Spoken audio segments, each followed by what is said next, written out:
Good evening, everyone, and welcome to Be the Media Huntington. Tonight is Wednesday, October 10th, 2018. I am Jenny Lee, and tonight I have with me Miss Dana. Hi, guys. And Miss Lisa. Hi, everyone.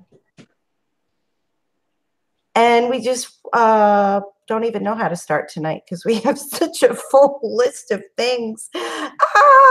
So I think we're going to start with the town board meeting, which Dana, you went to. And Lisa, you and I both watched remotely because I had to work and you were babysitting. But Dana, you were there. How many people were in attendance? The regular amount. Wasn't anything spectacular. Maybe 50. It's not the morning meetings, the earlier evening meet. The early afternoon meetings are generally not that, it's not attended well unless it's a major topic. So it was a typical amount of people there. You have plenty of seats available, plenty. We have 27 days until the election and town hall is pretty much empty. I find it very ironic that I will go about and I'll hear so many people complain about the new direction, new tax being cut, people being hired, people not being hired, people not being competent. I hear all the ruffles and the roughage. However, when I go to town hall, I don't see the people there. I see the same exact people there. So it's like your local election, you have the most power. For the life of me, I wouldn't understand why you wouldn't be first in line to go to anything dealing with your local politics. It's very sad. And it also makes you angry because when we're out and about and we're talking, and I'm sure you two can attest to this, people will tell us they know we do a show. They'll tell us all the wrong things that are being done. And then we ask, oh, did you go to a meeting? Oh, no, I'm too. Well, then, as soon as you tell me, well, no, I don't want to hear it. Because you can watch it on whenever you want now. Well, yeah, and there are people who provide links. Yeah. They film them. Like, I never usually bring them up, but Huntington Matters did record a Meet the Candidates night, the LIPA thing, which we'll get into in a little bit here, but it only had 21 views. Like, I know you go to our YouTube and you see that we only have like 10, 15, but we use this. This is our medium that we use, and we put it on Facebook Live the next day, and we have a much bigger audience, which is very strange to me. So I don't, maybe if they try to present it in that manner, or it just seems like there's no energy around the local elections right now. And that's showing up at town hall with the kind of issues that they have. It does, and it's sad. In fact, today I was in town hall and I was running some errands for Reverend Artists. And I heard this. I'm not sure what department head it was. I'm lying. I know exactly what department head it was. I just don't want to say it. But he's like, no, there are big things happening in this town. Trust me, we're going in a new direction. I was like, going in a new direction. All right. Higher taxes is a new direction. Hiring your friends is a new direction. You're right. We're going in a new direction. Well, what was the issue of the day at town hall? Today, the main issue was about deers. I don't want to offend anyone. I'll start off because Lisa, when we were talking, Lisa had already said certain things. So I'll just say this. I'm not going to get into what I think. I'm not an animal lover, but I don't believe in animal cruelty at any cost. I personally think hunting is inhumane. That's just my personal thing. But it really bothers me to see these people come out in droves, because that was the majority of people speaking was for the deer, to come out in droves to address that issue.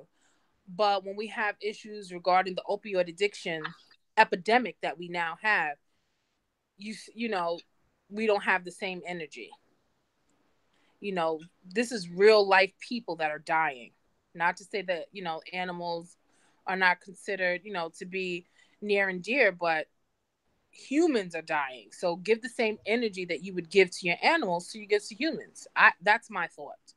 Well, what some of them were speaking about that directly because they were saying that their concern was safety for so the issue is the deer population is overwhelming, and they have been bringing in people to now thin the population out, and they're allowed to thin them out with bows and arrows. So the issue of safety is coming now, that they want not 125-foot setback, but a 500-foot setback to where you can shoot these animals with the bows and arrows, because they're worried about their children or other people being hit by the bows and arrows. It's interesting that you said it the way you said it. And when Lisa was talking about her situation, that was also another spin on it as well. I think maybe if the presentation today was done differently, it would have come across different, because I didn't get any of that. All I kept hearing about was deers, rubbing their antlers. I didn't get it. Well, that's because everybody got up and spoke. All that we did today with that was match the town code to the state code. That's all that was really happening. And people got up and were speaking about the issue from their perception of what they felt. There were people who wanted to neuter the animals to help cut down. Everyone had like their own idea, and everybody was really determined that their idea was the only idea and was going to work. And the legislation they were passing had nothing to do with the logistics of killing the animals. It had to do with matching the laws on the books. See, I mean, that was lost. Mm-hmm. Yeah. Because that's not what I got. And by the time so many people, I lost interest in what they were saying. Mm-hmm. I think if it's a case that really, if they are that passionate about, they need to present it a little bit better. Oh, yeah. For people like me who are not avid hunters, I don't even like animals. Or bugs. So it's like, we don't really understand it. And I didn't really get the whole process of kids, because when I think of hunting, I'm thinking the woods. Like, there's no other houses, so how are you hitting something else? But apparently these sections interlock, I guess, with people's houses. It's in a residential neighborhood. That's scary. In their backyards. Yeah. But see, in their backyards where the kids are playing. Yeah, that one know that if we're tracking, you have to track the deer to catch it. So you're now trespassing on my property to try to catch the deer. See, that's why they were all. Yeah. You know, I had no idea. I have no idea, because I don't see anybody shooting arrows where I live at. Well, it's like Uncle Nick running through your neighborhood chasing a cat or something, Bing! Then I would be like, what in the hell is going on? So I think if they explained it like that, that would make people understand it for people who don't know. Because I'm like, why are you complaining? Like, you act like there's a hunt thing going on in your backyard. But if it is, that's a little scary.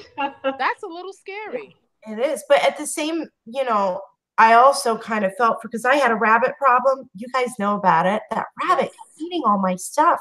Now, if I depended on my livelihood by selling everything in my garden, I'm well within my rights to try to do everything I can to protect that. So if it was a rabbit, I could catch a rabbit, kill the rabbit. The guy even said I can poison the rats, I can kill the rabbits. But when it comes to Bambi, I can't do. But Bambi is eating my business.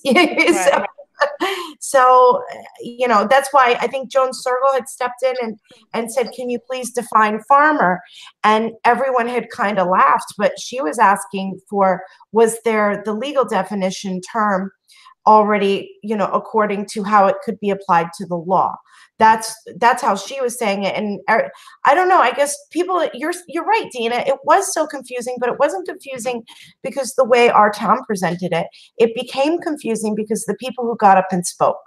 Yeah, because I was all the way confused, because one lady was talking about a kid, and then another lady said that she had to put a vest on her dog. I was like, what? Because if your dog is gets loose, runs through the wood, why? If the guy's sitting up there, what if he thinks that's the deer and he shoots and kills your dog or your kid? All he's got to do is hear some rustling in the woods, and if it's that thick, you can't see. He's going to let go of his bow and he's going to shoot something. But again, that's all perception. They're like, nothing's happened over there. Right. if you watch the public portion, you would think, oh my God, people are getting killed left and right over an ash broken, you know? No, it's true because the way they made it seem, it was not presented the way you guys that we talked off of the show, and then the way that you guys are talking now, it wasn't presented like that. If it was presented like that, I think a lot of more people would be more apt to listen to what they had to say because it just sounded crazy. It did sound it, and I think it got confusing before that. No, yeah. I think earlier before we came on the show, we were more in jest, kind of, than talking about what the issue really was related to what people were saying it was. Yeah, it was an interesting town hall meeting. I don't think anything else of major substance happened. There was a diversity issue. Mark Cuthbertson, there was a little drama there. I'm not bringing town board clips anymore. People should go listen to it. It was an hour and a half today. Well, that was because Reverend Artist had made a speech in regards to diversity, and the supervisor decided to say that this administration is the most diverse administration that the town has had in a very long time.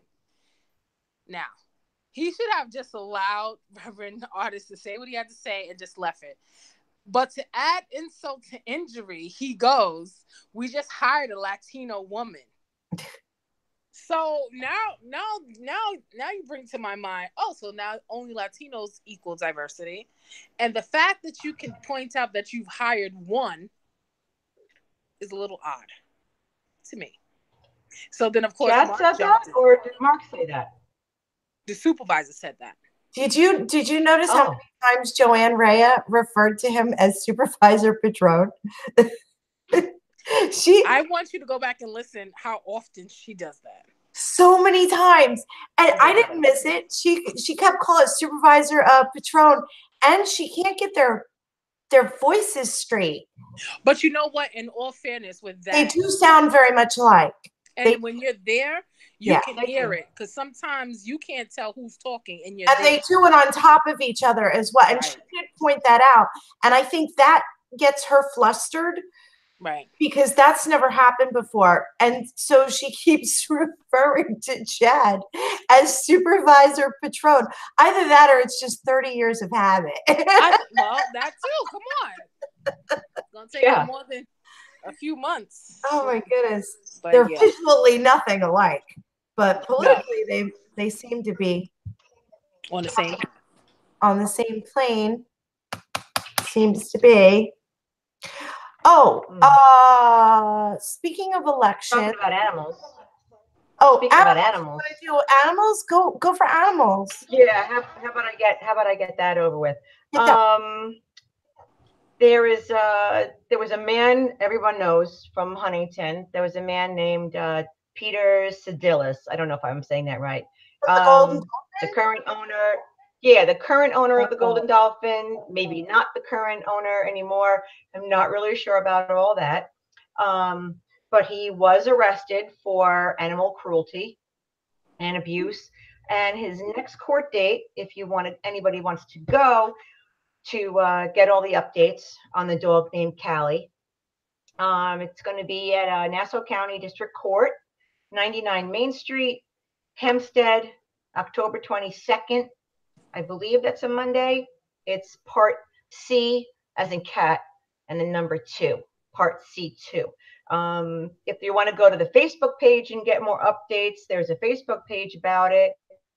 You can go there and like it and get more updates. It's called Boycott Golden Dolphin Diner / Justice for Callie. If you want to look that up and get some more information, and I don't know exactly what happened, so I'm not making any assumptions, but the only thing I can say is someone hurt that dog. And someone hurt that dog badly. I hope someone pays dearly for doing that. I know that they beefed up the laws on animal cruelty. Is this considered a misdemeanor or a felony now? Good question. I don't know. I'll have to find that out. I'll have to ask that question. Because I'll be at the court date because I will have some questions too about that. because that's disgusting. This man is guilty, and he's the one that did this to this dog, Callie. You own a restaurant or owned a restaurant. You couldn't bring this dog home some food. Yeah, I have evil thoughts in my head. What I would do to somebody who hurts a child or an animal. It's disgusting. Anyway, all right. Any more animal stories? No. How's that dog in the background there? There she is. Obviously not abused in any way. Look how fat she is. Well-fed animal. So the deadline is approaching for voter registration in New York. Mailed applications to register to vote must be postmarked no later than Friday, October 12th, that's in 2 days, and received by the Board of Elections no later than Wednesday, October 17th, to be eligible to vote in the November 6th election. Lisa, right before we came on the air, you asked a really good question about changing your voter registration status or party affiliation. And I believe that there's only a deadline on that before the primaries. So you can change that at any time. Thank you. What do you want to say about October? October is Breast Cancer Awareness Month. Everybody that didn't know that. Yeah. And the key, really, like in my case, 15 years ago, early detection was key. You know, you have to know your body. You have to know when something's up. Get to a doctor and get checked. Early detection really can save your life. Men can get breast cancer too. My chiropractor, at the same time I had breast cancer, my male chiropractor and his wife both had breast cancer. We all had breast cancer at the same time. And my dog had cancer all at the same time. My chiropractor's wife died pretty quickly from it. And he suffered for quite a long time. And he ended up dying at the end of that particular year from breast cancer. And I've also lost two very, very, very, very good friends of mine this year from breast cancer, Alicia and Kim. So how often do they recommend that you should get mammogrammed? Well, the age that they recommend him is certainly not. It's not. You need to know your body. I was in my late 20s, and I knew I had an issue. You know, they would tell somebody to get mammograms in your 40s and 50s. It's not the case. You need to get checked, especially if you have a family history, which I never did. I do now. I got my mammo today. I had my first one 3 years ago. So I'm waiting for my results. I found the whole process very interesting. When was the last time you had one, Dave? I'm not in the same age bracket, so I don't have to go as often, but I did have one done about 2 years ago. So maybe about every 3 years? I think it's every 3 years that they recommend it. Yeah. Okay. So it should be time for me to come up shortly, but I try to I still do self-exams at home because both of my paternal and maternal grandmothers had breast cancer. So I do a lot of touching of my boobs, but just to make sure there's no lumps there. It's scary, and I don't like the mammogram procedure. And I don't really have much to say about breast cancer because it kind of is a sore subject. So I don't really talk about it much. I just think it's good to remind everybody, you know, we do have a lot of women that watch our show, that if they haven't recently, they should go. It's you know, they squash your boobies 2 different ways. That's it. Then you're out of it. They hurt. It does hurt. They make you get all in there and stuff. They have this new thing now where they put this. They give you a pink nipple with a little metal tip to put on your nipple, I guess, to identify it. But I was like, what is this little sticker? Can I take it home? Wow. What am I going to do with this thing? But after you've had procedures and after you've had surgeries in either one of your breasts, and you go back every 6 months to 18 months, whatever the doctor suggests. Yep. That, it's my grandmother had breast cancer, and she was going, I think they take you at a certain point, you go every 3 months, and once you're 6, they see that it's not, then they extend it from there. So, and she's a survivor. Yeah. Okay. Meet the Candidates night. Dana went. Lisa, we weren't here last week. Lisa and I got really sick. The flu just made its way through my house. And Dana was the good girl who went out and still went to the meetings and stuff while we were home super sick and with fever. So Dana, what happened with fever? Yes, it was horrible. But my husband's just coming off of it. Meet the Candidates night, LIPA Forum. What was that all about, Dana? It wasn't. I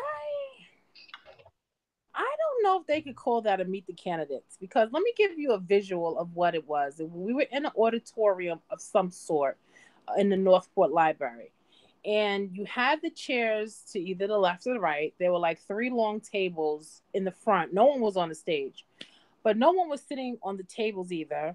Rob Rockline did the introduction. Steven Sluchis was a part of it as well. He was there. And this was the first time that I saw the candidates sitting in the audience. So, like, Jim and Joan got up first because they both were there, again, both in the audience, and they spoke a little bit, but it was just about certain things. And then Jeremy Williams went to do something. He's running against Steve Stern. But Steve Stern wasn't invited, or he didn't even know about it. And Janet Sinatelli was there, and so was Jill Guthman. They both spoke. And then there was the Dan Zabono guy was there. Okay. He's very abrasive. Very. He was there, but his opponent wasn't there. And that was it. But they kind of like spoke from the floor. Then Gene came in, Councilman Cook came in, and he had these 2 guys, and they were talking about LIPA. So Gene gave his spiel on it, it has some important factors. And then one of the people he had up there was an attorney. He was super boring. I don't know what he was talking about.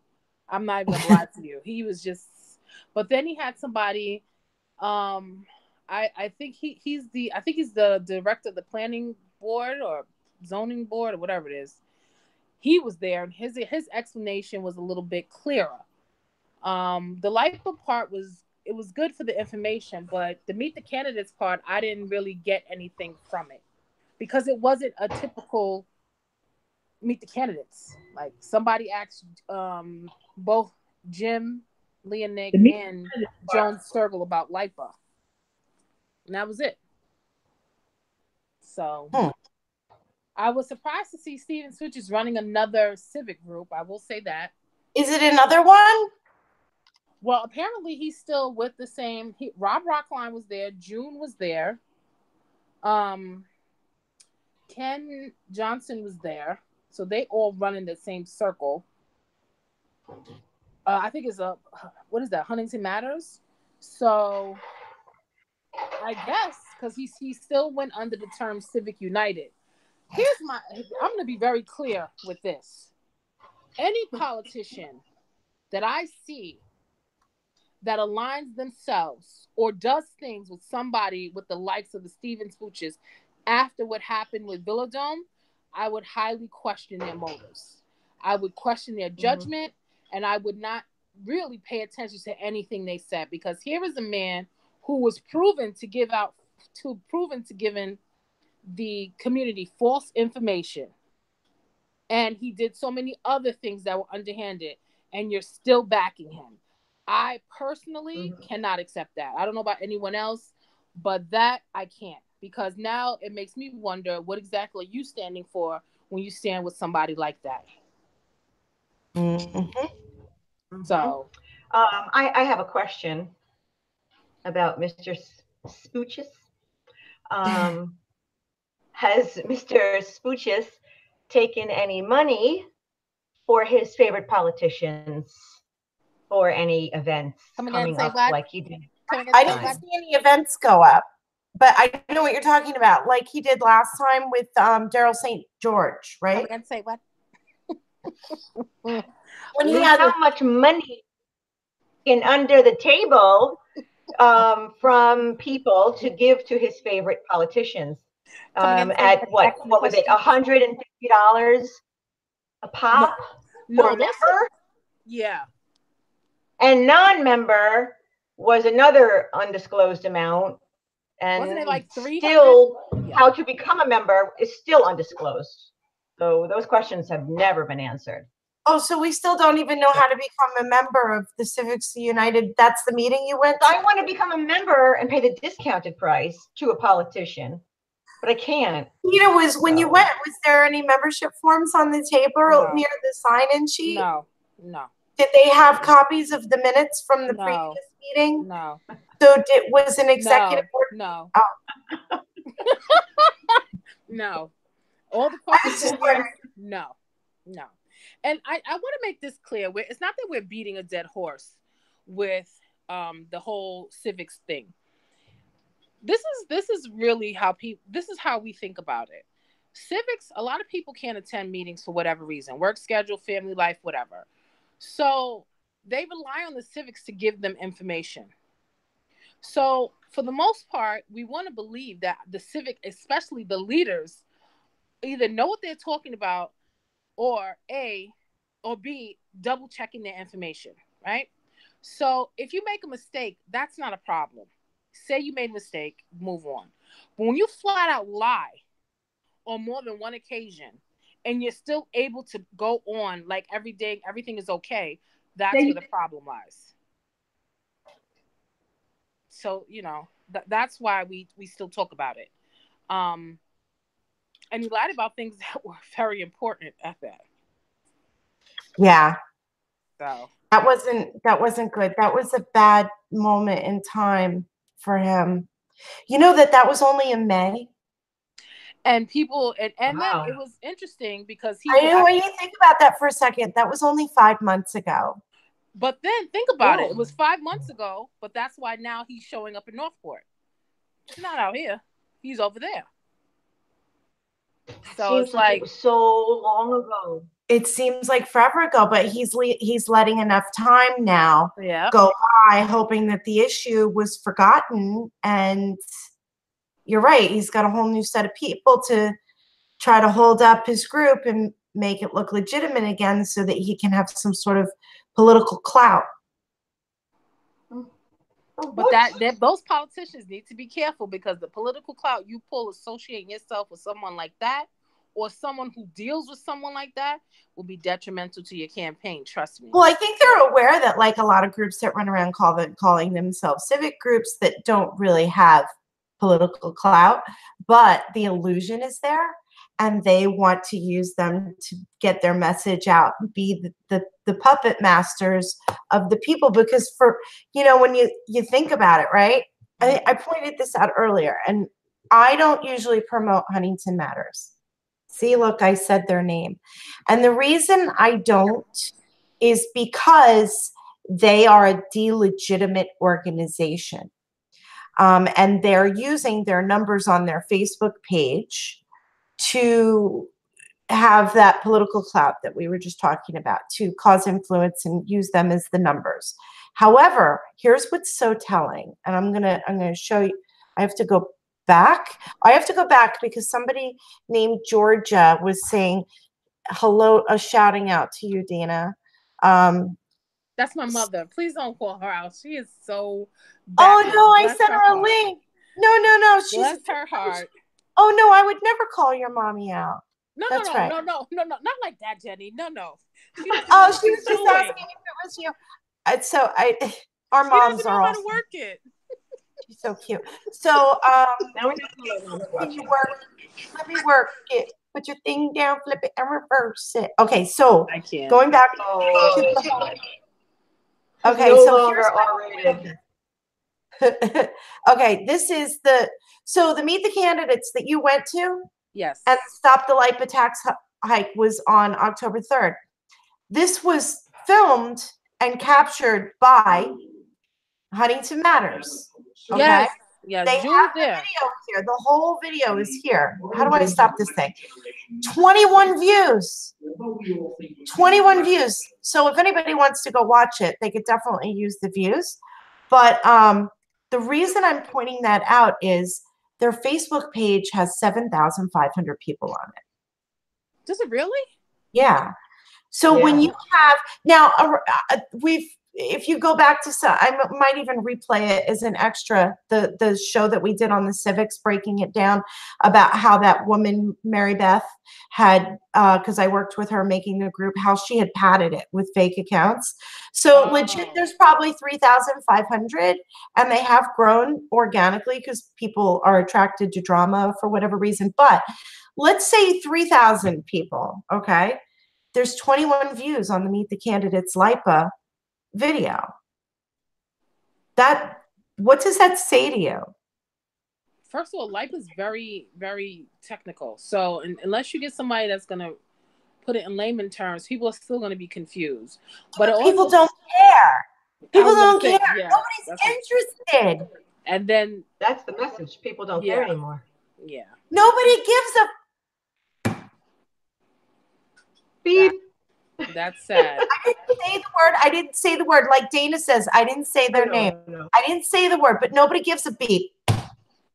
It's true, and it's sad. It's sad. First of all, both of you know how much, I won't call it crap, but how much stuff people tell us about this is wrong, that is wrong, this is wrong, that is wrong. But how many of those people show up? People send me stuff all the time. People send me stuff. Listen, when I die, hide my inboxes. There's so much crap in my inboxes. And it's not stuff like I tell people like, and listen, I'm going to say it right here, right now. If you guys want us to put something on the show, we're more than happy to do it. But it can't just be a rumor. It can't just be an innuendo. It can't just be a speculation. You got to have something tangible. Although we love hearing your smut, and we've got a lot of it on a lot of people. If we don't have the proof, you can't ask us to put it out.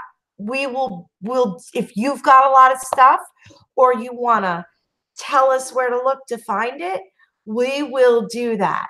But you cannot ask us to just put stuff out. Give us the dirt, and we will start throwing the dirt on the grave. No problem. But just so you know, because I know we've been a little overwhelmed with the amount of people that have been sending us stuff. And we're like, wow, this is kind of juicy, but we can't bring this on air. and when you see us shopping with our children in Walmart, and you may see one of us with all the sweat beating down their head, and the 3 little boys running behind her. Please don't ask me about the show at that time. Don't ask me, do we all get along? It's just inappropriate. I'm in Walmart trying to get my supplies and get out. Don't you see the sweat beating down my head? I'm fat, I'm hot, and I got the 3 kids. I want to go. I don't want to talk about it. Just tell them, say, no, I hate them. And that's why we get together every Wednesday to hate each other. The boys are looking like, and I'm looking like, what? They're like, Aunt Jenny and Aunt Lisa, but we're making cookies tomorrow. They have no idea. But people don't understand. But then when we ask them, well, do you go to the things? It's always like, oh, no, I can't. Why didn't you tell me? Can I go with you next time? And when you tell them, all right, I'm going, then, oh, I can't. They never show up. They never show up. I'm like, I'm done. I'm done. But I do appreciate, we do get a lot of messages as well that I think you guys saw the few that we got through Huntington View, that people really appreciate what we're doing here. Yeah. We get a lot of good. I think the majority of the feedback we get is good. We do. Even Ellie Huh? Ellie. How cute was Ellie? She goes, Oh my I God. really liked the show that you guys did on the Historical Society, but I really like it better when you guys go at it. Ellie is so cute. She's She's so so cute. cute. She cracks me up. But we do we do the best that we can, and we try to bring it to you without We're any unscripted. script. Yeah. Unscripted, unfunded, unsponsored. So And Jenny's always unfiltered. unfiltered. And Lisa and I are always laughing because she's unfiltered. And then Lisa has her cat hats. And I just black the screen so you can't see. My cat hat must be in the basement. The door must be closed. I saw her wandering around in the kitchen before. Yeah, I saw. That's Miley Cyrus. That's Miley Cyrus right there. So there is no energy around the local elections. I think that the national elections are really going to roll over the local ones. And I think everybody's just so focused nationally that they're either voting straight one way or straight the other way. And it's going to impact our town because of that. Well, I hope that people wake up. I use the word hope loosely. Because if you do that, we're going to have some problems. No, that's people generally, it'll come down. I mean, think about it. I voted for Ross Perot when I was young because he looked like one of the seven dwarfs and he was the most entertaining out of all of them that I could have voted for.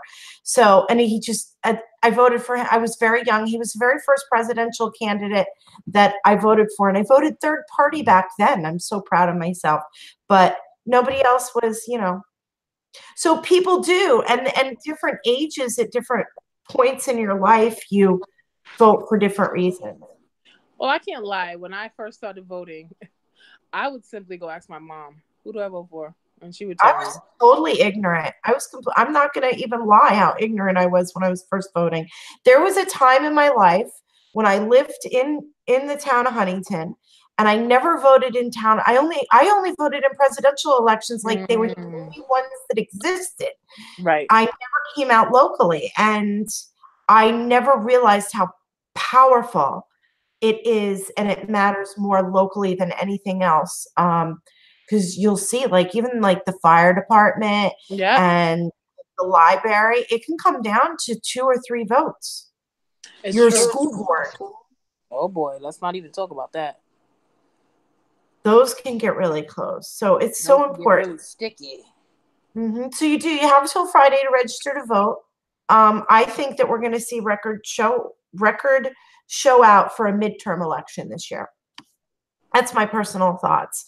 We'll see if I'm right in 28 days. I think also people like when people like Steve Stern runs, who's a career politician. I don't call him career. I call the ones that I like. I call them the seasoned politician. And somebody like Carl Marcelino. Let me just bring this up. Well, oh my God! I'm so glad you reminded me. Yes. You bring your stuff up, and then I'm gonna bring mine up. Go ahead. I was having a little brunch, and Carl Marcelino is running, and his opponent is Jim Gorham. Now, I don't know too much about Jim Gorham because I've always voted for Carl Marcelino. I happen to like him. Then I was looking at some of his pamphlets and some of his flyers and some of his commercials. Carl Marcelino is the only candidate. I'm talking about Joan Sergel. I'm talking about Steve Stern. I'm talking about Janet. I'm talking about all of them that have the epitome of diversity in their commercials or in their handouts. He is the only one. He has a little bit of everybody. I thought that was like, for everybody who always has something bad to say about him, at least he represents who he's actually representing. He's not only putting one type of person up there. And I have to commend him. For even the people that I like, they don't do that. So this is the last maybe 8 days. This is Jim Gorin. Oh, Lord. This is Carl Marcelino. And this is Swazi. I have no flyers or pamphlets from anybody else. I don't think anybody else has money. Is that it? Is everybody else broke? I don't think the people are bringing in what they want, because Jim Gorham had some lady come banging on my door to give out his flyer. And she had a whole stack of them. Yeah, they're spending. The same lady that came to my door. They came to yours too? Lisa? Yeah. She came, she was like, boom, boom, boom, boom. I was like, what are you doing? Look, they use the worst photos. Look at his shirt and how the buttons are about to pop. They find the worst photo. This is a negative ad. I gotta tell you, that's another thing. And Dana, you mentioned this a few weeks ago when it started. You said, let's see how they go. And there's been and you know I'm not a fan. There's been no negativity from Joan Sergel, and there's been no negativity from Lennox. Well, think about it. They're both kind of cookie cutter candidates. I don't think they're both very vanilla. Yeah, I don't think they're gonna get, but it's not. It would. I think if they did it, it would come off like how Chad came off. When Chad was not the supervisor, he was the state assembly. It threw people off because it wasn't what we're used to. So I think because it was the party. Because it was the party. Right. So I think if they did that, it would throw people off, because that's just not what either one of them are. Jim is a very, very nice man. I will definitely say that about him. He's very nice. He's easy to talk to. You guys know I like Joan. She's nice, easy to talk to. I just actually had the opportunity to speak with Jim, so I was a little bit taken back for how down to earth he was. So I don't think we're gonna get but so much, and if we did, I would be surprised. All right, let me just get the 2 Meet the Candidates night that I wanted to show people real quick. Mm-hmm. So you have the Meet the Candidates night on October 22nd in Harbor Fields. That's for Huntington Town Council for Joan Sergel and Jim Leonick, and receiver of taxes Jillian Guthman and Janet Smitelli. And then Wednesday, October 24th at the 5 Towns College, New York State Senate, which is important, Kathleen Cleary, John Flanagan, Jim Gorin, and Carl Marcelino. And then Assembly, Steve Stern, Jeremy Williams, Andrew Rea, and Avron Rosen will be having their debates. And then there was one more, which I found interesting. This is the New York Senate for Carl Marcelino and Jim Gorin. It's the Vote Kids Candidate Forum. It's all about kid issues. And that's on Monday, October 15th. That's next Monday at 7 p.m. at the South Huntington Public Library. So I just wanted to get those on. What else? That's that. Really quick before we do run out of time, because I know we're gonna, as soon as we get into the Dix Hills ramp. My daughter lost her cochlear implant microphone at the Huntington High School, and I had put it out. Jenny, explain to people, because I didn't even understand what that was. So my daughter, my daughter's deaf. Without her equipment, she's deaf. But a cochlear implant is different. Hearing aids amplify sound. Cochlear implants require minor brain surgery, and because they go through the skull and she has holes in her head, but she's a bilateral cochlear implant recipient. Cochlear implants create sound where none existed. And when she takes them off, she's in her natural state where she can't hear. When she places them on, she can. The difference in cost, a hearing aid runs about $1,200. A cochlear implant, they're $12,000 each. And the surgeries, and that's why you'll see that people who have me on Facebook see that I'm always in a battle with the insurance company trying to keep it under warranty or whatever. So she had just gotten her brand new upgrade that we fought for 3 years and got her new equipment on July 25th. And it's like the latest, greatest digital everything. And it came with this microphone, this little, I wish I had it. Oh, I do. I have it to show. So this came with this little microphone. Hold on, I have all her stuff here. This is the microphone, right? Which is plugged in because it was charging. This is what we lost. This was $495. So this, when she takes phone calls go into her head now. So only she can hear them. But when she speaks, this is the microphone. But this also, like for marching band, it vocalizes sound so she can hear up to a distance. They have an FM unit in the classroom so that she can hear better. So anyways, this piece went missing when we were at marching band, and it was the first night we had, so we were heartbroken over it. And I put out, please, if anybody sees it, anybody, and blah, blah, blah, blah, blah. So PS, a week later, this community is just so amazing. I had never met Mike Friel. He's a local volunteer fireman. But he apparently took it upon himself to take up a collection to pay for a replacement of the microphone. Oh my goodness. What an extreme act of just absolute kindness that was. It was just, and wrote this beautiful letter about everything that we do for the community. It was just so wonderful. And just Brandy and Denise and Laura and Lisa, Mike and Stephen. This was just such a great lesson to my kids and our community as well. I think it had ripple effects throughout our community when I put it up there saying that this had been done, and it just makes you really want to pay it forward. I know we usually report on such bad things, but that was it is. And I always feel so unworthy. Like there's somebody so much more needing than me. But at that point, when you realize that, I love you, Lisa, you're one of the people who did it. But it's in order to allow other people that wonderful feeling that you get when you give, sometimes you have to learn how to receive.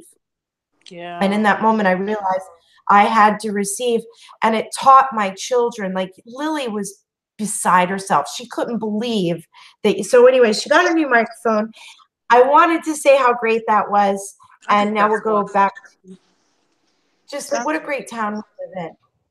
I think that's good. I think that's so good. I wish I saw it briefly, but you know my home situation with my dad, and it's just out of control at this point. Let me not say that. It's getting more intense. So I'm so far removed from certain things. I saw the post, but I didn't understand what it was doing. And then by the time I sat down to look, I was going somewhere else, back to the city with him. So well, it happened within a week, Dana. Yeah, it was one and done. Like by the time we lost it, that next Saturday, he had chased me down between marching band commitments that day, met me here at the house, and he went in his pocket to bring it out. I'm like, oh wait, is he got a petition? What has he got? And he pulled out all this money, and I'm like, just wow, like. And what a nice way to finally meet him. Mike Friel is the sweetest guy. He looks just like a firefighter. He's tall, thin, very young, beautiful family. What a just really great guy. So, and everybody who gave too was just beyond so awesome. Okay, so we have 2 more subjects to cover in 9 minutes. Classic Galleries went to the planning board meeting tonight. The what? Classic Galleries. Do you remember we went down to Mondays and we recorded Classic Galleries? Yep. They're at the planning board now, so we're going to be following that. I got to put it down for a second. I'm going to be right back. Okay. We were going to go. We went there. Lisa, we went to Sensational, and we went to Mondays. Right, and then we took a walk all the way back up to where the first old town hall used to be. Yeah. Where you almost tripped on that piece of metal sticking out of the ground. Remember that? Yes, I do. And they want to put all the apartments on that whole block. I forget how many, but it's right. it's an. Now, what are they going to do with it? Now, are they going to get rid of the retail under there with all those apartments they want to make, or are they going to do new? What are they doing? And how many apartments was it again? 100 or something? Was it 108? 100. 108. I thought it was a little more than 100, but right, 108. Yeah. Oh my God. It's crazy. And that's right next to where that rooftop bar is supposed to be. So I'm sure those people are going to love that in the summer with their windows open, right? That's going to be great. Oh, on a good note, the veterans non-housing, there's activity over there now. I noticed it last week. I haven't had a chance because I'm completely all encompassed with the Huntington Marching Band Blue Devils. Go Blue Devils! I'm obsessed. We'll definitely have to march past there and see what's going on and take some live videos and see what's happening. Yeah, if you get over there, definitely just go live on the Huntington Views. But I'm just glad to see some action over there. It's been sitting vacant for so long. The last subject that we wanted to cover was the Dix Hill. Oh, the new entrances on the LIE. The Northern State ramp. It's the Northern State. Yeah, yes, the Northern State route on 231 on Deer Park Road. Right. So it's really simple for me to explain anyway. If you're going to be getting onto the Northern State tomorrow and any day after that, when you're driving down Deer Park Avenue, instead of making a left onto Forest to go to the Northern State, don't get in that left lane anymore, people. Make sure you get in the right lane because you're going to exit to the right now to go east to the LIE. So it's going to bring you in this really big loop-de-loop to get back onto the Northern State. West to east. And we still don't know well, you got to go west to go east now. Before it was you would go this. Yeah, you have to go, yes, you're going to go a little west to go right. You're back west to go east. And then you'll end up going west and you'll end up coming back and passing the old ramp. And you're like, oh, there's my ramp. Why did I have to go all the way that way to come past my ramp? It's kind of weird, but I guess the only benefit that I can see and the only reasoning would be now I don't have to get in the left lane and sit at that stupid light and wait and wait and wait, because sometimes traffic can back up all the way past that firehouse over there. It does to make a left on immediate access onto the ramp instead of having to wait and holding up the traffic. And plus, there's a residential neighborhood right off of DeForest. I always wondered, like, how do these people come and go here? It's got to be such a hazard for them. Yeah, well, now that's not going to be such a big problem anymore. So I didn't go down any further, so I don't know about the west ramp. Where's the west side ramp to get on? To go west on the Northern State? Same side, but it's first, and then the other one's second, right? I think. I haven't been there. You were there. I didn't see it. I have to go there. I read the article. No, I didn't see it. Huh. Well, I'll be over there tomorrow. It cost, guess how much it costs? $15 million. $15.7 million. For a ramp. Oh my God. I rarely go national, but it reminds me when Trump moved the thing in Jerusalem, and he said that they wanted to make it $1 billion, but he got in a place that we already owned and just kind of redid it for $500,000. Oh my goodness. We need to figure out how to save costs. The people in charge are definitely not thinking about saving us money. $15.7 million. Well, don't worry about it. See the plans and how they justify that. Our taxes are going to go up, so that's how they're going to. Of course, they're going up. Wait till LIPA. Pay for that. So they don't. It's not a big deal to them. No. Oh my God. They don't care. Some other sucker will move into New York and pay the taxes. Mm-hmm. Somebody else will come fill the slate. It's true. Just like when you kill one drug dealer, another one moves in. Why'd they have to make the ramp so damn long? It's so long. Because they had to spend the $15.7 million and employ the union workers for at least, how long did that take? Took a while. A long time. And that's why unions vote back and they vote for the contracts and legislation, and it's one big circle jerk. It's true. God. A lot of money. $15.7 billion. Wow. The New York lottery is now.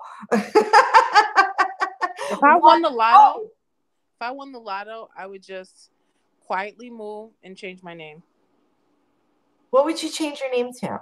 I'm not telling you because if I win, y'all gonna find me. I know. That's how you're gonna find me. I'm gonna change it to some exotic name that nobody would ever think I would name myself. Oh, and my boys. Stormy? Like Stormy? No, definitely not that. Not that. Maybe Delicious. No, I'm gonna change my urethra because I'm a pisser. No. No. Why not? Urethra Franklin. It sounds pretty cool. I can't. No. I'm jazzy. I think I'm gonna go like with a Beth or something that. Yeah, something simple. Jane is plain Jane, so yeah, Beth, Linda, something like that. When I see you on Friday, Dana, I'm not going to be able to get Delicious out of my head now. Thank you. Oh my God. Delicious. We're making delicious treats with Miss Delicious. We are. We're going to make some fun Halloween treats with the kids. They have these little donuts, the chocolate covered donuts that you can make into like little bats with Oreo I don't know. Lily was showing me. She can't wait for you guys to come over and make cookies. Aww. It's that we're going to do the Nutter Butter, dip the Nutter Butter in white chocolate, and then pipe on the mummy cloth and put 2 little googly eyes. I want to make those. Those are. You have to tell me what I have to pick up, and then we'll do all that. But until then, it is that time that goes so quickly. Yes, it does. Yes. All right. Well, let's say goodbye to the people. Bye, you guys. Have a wonderful rest of the week. Good night, Jenny. Good night, Delicious. Have a delicious evening. Good night, my Nutter Butters. Okay, I guess we'll see everyone next Wednesday. We've got 4 more episodes until the election, and we will be bringing you the results that night. Even though we'll probably be partying hard here, we will break in real quick just to bring you the results as they come in. So you can look forward to that. That'll be our only Tuesday episode coming up. Until then, we will see you everyone next Wednesday. Bye, guys. We hope everyone enjoyed tonight's Huntington View. Have a good night, everybody. Good night.